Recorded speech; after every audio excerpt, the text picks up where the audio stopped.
So today I'm going to be doing a kindergarten activity. I'll be presenting an obstacle course involving scooters and hula hoops. I don't have hula hoops, but I have a scooter. So first off, we're going to start off with a 5-minute warm-up. So I'm going to have all my students either on placement mats, arm length apart, and then we're going to be starting off with arm stretches and leg stretches and just trying to get our muscles moving and loosened up for our obstacle course.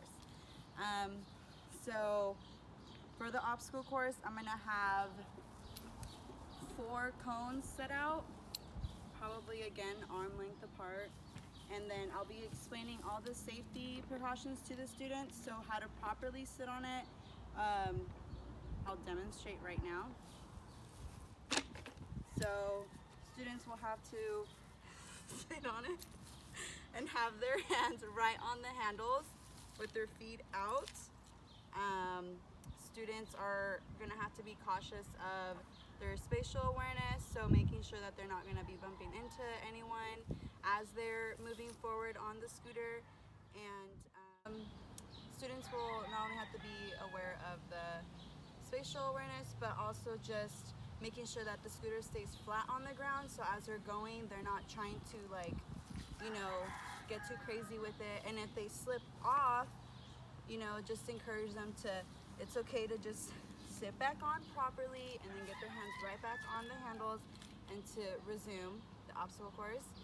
And I will also emphasize for students to try not to knock the cones out of the way, to try to stay within their zone area, and to just have good, what's the word?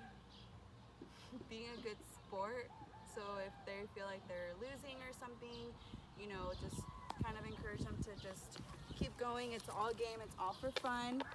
And then once students go around the cones, they will then go to hula hoops. Like, I kind of have it set up for as a hopscotch thing. So I'll have 3 or 4 hula hoops on the floor lined up, and students will just have to hop their way through it, and then after that they'll be done with the obstacle course, and then you'll get more students to come and participate. So I like this activity because all students will have to participate and cheer each other on.